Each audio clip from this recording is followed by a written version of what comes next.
All right, guys and gals, Coach Dale here. We have the Oakley AR07 Aero helmet. So this is in the series of ARO helmets. This is the only Aero helmet that they make in the series. If you've kind of followed the trend of Aero helmets lately, pretty much most helmet manufacturers kind of get in the Aero helmet game, make a batch of them, and then they don't sell that many of them. So then the helmet is kind of gone. So we're hoping that the AR07 will stick around. It's a great helmet. So this helmet retails for MSRP is 500 bucks from Oakley. I have seen it as low as 250 bucks online. I think I paid 300, I believe, for this helmet. And then literally 2 days later, an athlete that I coach told me that he found it for 250. So this is the same helmet that you'll see on athletes like Ashley Gentle, Jan Frodeno. Jan has been on some of the early versions of this helmet, but I do believe this season he has switched over to the AR07. And I'm positive that Ashley Gentle's been wearing it. So you'll see it out there in the pro field a decent amount. Some of the main features of this helmet, if you're looking at it, the big noticeable one is this kind of bubble shape. So it's a really short-tailed helmet. I would say better for those of you who are riding head down. So I ride, basically either looking between my aero bars or glancing up at the road. And as you can see, the height of the back of the helmet doesn't change all that much. So much better for more aggressive kind of aero position, head down, that sort of thing. The AR07, I would say breathes pretty well. It's got these pretty big vents in the top and the sides.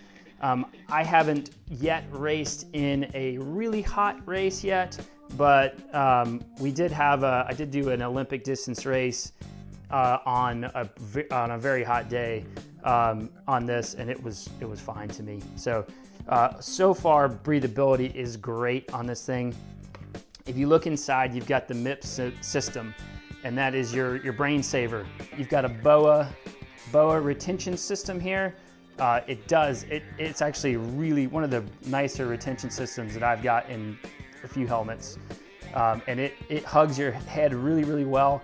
And once you kind of set it, you don't really have to adjust it that much, which is nice. When you're throwing the helmet on really fast, you don't have to reach back and just do some micro adjustments. It's once you put it on, you set it, and it stays. One of the great things about this helmet, I mean, realistically, this helmet is one of the better thought out triathlon helmets on the market, in my opinion. On the interior, pull the shield off here. On the interior, you've got one of those kind of like halo style sweat bands. And so that's there to channel the sweat from dropping straight down on your lenses and creating that salt blindness that you can get during a race. I'll say it works pretty well. If you're a really, really heavy sweater like me, there's no saving the lenses in your helmet. But this one does work pretty well. It limits it until it gets super sweaty. You do have the front shield here. Connects via magnets to the helmet. The helmet does come with clear shield. All right, so that's helpful to have in rainier or darker conditions. And then there's also a little, it's just a little piece to make the helmet look good if you want to wear it without a shield, but it's just nice to have a little bonus there. One of the really nice features or cool features I think they've thought through this helmet is the magnetic buckle. And so if you pick the helmet up and you get these two buckle pieces pretty close together, they just snap together real quick. So getting the helmet on is super, super fast. If you're doing your normal transition, generally you'll grab the helmet, slide your hands down the straps here, and then as you get these pieces close together, they just grab. I can't tell you the number of races that I've been jacking around with a buckle and just missing it and missing it and missing it. And Oakley's kind of thought through it on this magnetic buckle. So one of the other nice things here with, from what you would expect from Oakley, their main shield here has like their prism lenses. So while you still have the sweat system inside, the lenses do a pretty good job with getting water off of the lens, and they stay like, they're super clear lenses to begin with, exactly what you would expect from an Oakley product. So you do get this hard case with it. Again, comes with extra lens, comes with 2 lens cleaners for whatever reason, a little extra replacement piece. If you don't want the halo system in there, you can replace it with this one pad. And again, the little Oakley piece to put in the front here to make the helmet look cool if you're not wearing it with a shield. As far as performance, again, it does breathe well. In my experience so far, I've had it in 3 different races, 1 long course, actually pretty much every distance, 1 sprint, 1 Olympic, and 1 70.3. So it performed well in all 3. I would say if you're gonna end up doing a race, maybe like Kona or something like that, you may just wanna look for the white one. They do come in a gloss white. So as far as the negatives of the helmet, there really aren't that many, but I have ran into a few here. One of which, you know, the magnetic buckle is really fast getting it on. But once it's clipped, it's just not in your, it's like not a normal movement to get this thing apart, because it actually slides apart from top to bottom versus coming out from the sides like a normal clip. So there's a learning curve to the magnetic buckle. I have, in a couple of events, struggled with it, getting it off, just because I forgot how to use the buckle. So since we're kind of talking about the buckle, the next little negative I've found with the helmet are the actual straps on the helmet. They are super duper thin, and they're really easy to kind of get, like, I've already actually done it just messing with the helmet here. They're kind of really easy to get kind of like wrapped up and tied up funny. I mean, it's not a big deal, but you know, if you're like me and you lay your helmet like wide open in your transition area, it's probably not a problem. And the straps being so thin, it doesn't really stay tight with the latch here. So pretty much every time I use this helmet, I put it on and fit it first, and then I'll tighten the chin strap down. It just really doesn't stay tight.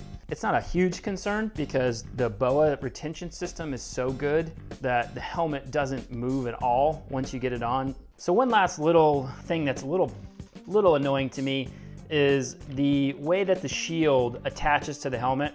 It's basically made up of 2 sets or 4 magnets, and it attaches to the same spot on the helmet, but the magnets are different distances apart. And so it's not necessarily immediately intuitive to where to put the magnets. I wouldn't necessarily recommend like trying to throw the shield on after putting the helmet on, you know, if you're in a race or something like that. I mean, I always leave it on anyways, but it sits on the helmet nice and flush and all that stuff. But when you take it off, when you put it back on, you could easily get it confused with the magnets that are meant to hold it with the thing turned over, and then just drop the shield. It's a little weird too, because when you actually, if you want to wear the shield up, the lens doesn't really fit on the helmet, so you actually have to like push it back and bend the lens a little bit before those magnets will sit in place. It's not a huge problem again, but it's just not super intuitive as to how the lens fits when it's in the up position or when it's on the helmet itself. You know, once you do it a couple times, it's no big deal, but I could see, hey, that magnetic latch. I could see how somebody could lose the shield or something like that when they're trying to put it on in a hurry.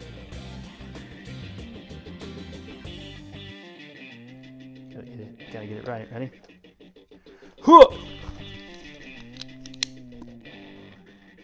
This is the hard part. When you have the latch, it's actually easier when you want to take it off. It's actually easier to do it with one hand. It's fast when you know what you're doing. So you can take it and basically hold the big piece, and you can kind of feel where your middle or your pointer finger goes, and you just push down with it. But if you're like me and you're used to doing the 2-thing strap, you're sitting here doing like, okay, which way does it come off? And then you figure it out. But if you really just grab it by the big piece and then find the little flat section with your pointer, it comes right off real quick. So that's the Oakley AR07. If you guys have any other products you'd like to get our opinion on, don't forget to drop us a comment, and we'd be happy to dump some more of our hard-earned cash into these products for you. Don't forget to subscribe to the channel. Again, drop us a comment. It really helps us, motivates us to keep doing this for you guys. Until next time, adios.